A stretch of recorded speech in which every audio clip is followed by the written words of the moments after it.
Welcome to the Tech Egg. Don't get scrambled. Enjoy the video. In this video, I will show how to make a cupcake bouquet. First, gather your materials. You'll need baked cupcakes, a delicious frosting, a sturdy container like a flower pot or basket, and some floral foam. Don't forget toothpicks and cellophane for wrapping.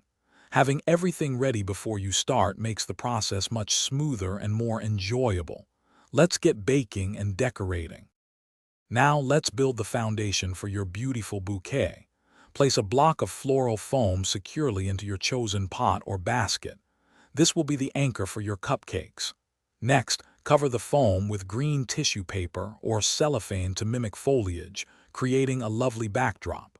Finally, insert toothpicks into the foam, spacing them evenly to accommodate your cupcakes. This ensures stability.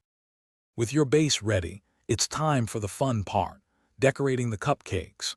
Use a piping bag with various tips to create beautiful flower designs. A petal tip works wonders for realistic rose effects, while a star tip can make lovely hydrangeas. Experiment with different colors and techniques to make each cupcake unique.